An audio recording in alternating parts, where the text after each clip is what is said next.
నమస్కారం అండి. ఈ మధ్య మీకు బంతి మొక్కలు పెట్టేటప్పుడు ఈ మొక్క గురించి తెలిస్తే కామెంట్ బాక్స్లో షేర్ చేయమని చెప్పాను. బట్ ఎవ్వరూ స్పందించలేదు. ఎందుకో నా మీద అలిగారా? సరే, ఏది ఏమైనా మనం ఫ్రెండ్స్ కదా, ఖచ్చితంగా ఈ మొక్క గురించి మీకు చెప్పాల్సిందే. దీని పేరు కేశవర్ధిని. కేశవర్ధిని పేరులోనే ఉంది కదా, కేశాలను వృద్ధిలోకి తీసుకొచ్చేది అని అర్థము. ఈ కేశవర్ధిని మొక్క పూలు చూడండి ఎంత అందంగా ఉన్నాయో. వైలెట్ వైట్ కాంబినేషన్లో ఫ్లవర్ ఎంత అందంగా ఉందో, అదేవిధంగా మంచి స్మెల్ కూడా అండి.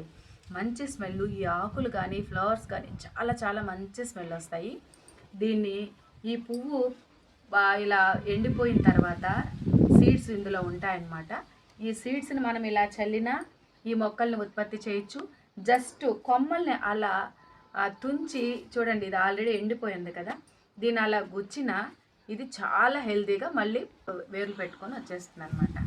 సో ఈ కేశవర్ధిని ఆకులను మనం కలబందతో కలిపి, మామూలుగా మనం ఇంట్లో హెర్బల్ ఆయిల్ తయారు చేసుకునేటప్పుడు కొంటగలగరాకు, అదేవిధంగా కలబంద గుజ్జు, మందారాకులు ఇవన్నీ వేసుకుంటాం కదా, అలాగే ఈ కేశవర్ధిని ఆకులతో కూడా కలబందను జోడించి మనం ఆయిల్లో మరగబెట్టుకొని ఎంచక్క మన వెంట్రుకలకి వాడుకోవచ్చు. నేను కూడా మా ఇంట్లో తయారు చేసుకున్న హెర్బల్ ఆయిల్నే వాడతానన్నమాట.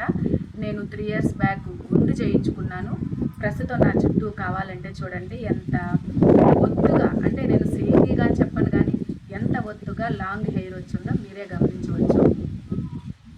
కాబట్టి ఈ కేశవర్ధిని చాలా ఈజీగా పెరిగేటటువంటి మొక్క అనమాట. నేను కూడా ఫ్రెండ్స్ ఒక కొమ్మ ఇస్తే గుచ్చాను. చూడండి ఫ్లవర్ ఎంత అందంగా ఉంది, అసలు చాలా చాలా బాగుంది కదా. ఒక్క కొమ్మ నాటా నేను, చూడండి ఇప్పుడు ఎంత బుషీగా అయిపోయిందో. పక్క చెట్లను కూడా డామినేట్ చేసేటట్టు ఉందన్నమాట ఇదంతా. ఇక్కడ చూడండి నారు అసలు ఎంత వచ్చేస్తుందో. ఈ మొక్క పెట్టున్నాను, దీన్ని కూడా డామినేట్ చేసేస్తుంది. ఇవన్నీ తీసేయాలి తొందరలోనే. ఇది చూడండి ఎంత చక్కగా వస్తుందో. దీనికోసము పోల్ పెట్టున్నాను, కానీ ఇది మాత్రం ఇలా మొక్కలంతా పెట్టేసుకొని వచ్చేసింది. ఇది ఏ సీజన్లో అయినా అందంగా సువాసననిస్తూ ఉండేటటువంటి మొక్క. కేశవర్ధిని మన ఇంట్లో ఉంటే మన కేశాలను వృద్ధి చెందించుకోవడంలో ఎలాంటి అనుమానం అవసరం లేదు. ఎలర్జీస్ లాంటివి ఉండే వాళ్ళైతే ఒకసారి టెస్ట్ చేసుకొని వాడుకోవడం మంచిది. నేనైతే కేశవర్ధిని ఆకులతో కలబంద కలుపుకొని హెర్బల్ ఆయిల్ అయితే తయారు చేసుకున్నాను. ఇది ఫ్రెండ్స్ కేశవర్ధిని మొక్క గురించి. ఈ వీడియో మీకు యూజ్ అవుతుంది అనుకుంటే లైక్ చేయండి, షేర్ చేయండి. ఫస్ట్ టైం మన వీడియో చూస్తూ ఉంటే సబ్స్క్రైబ్ చేయండి.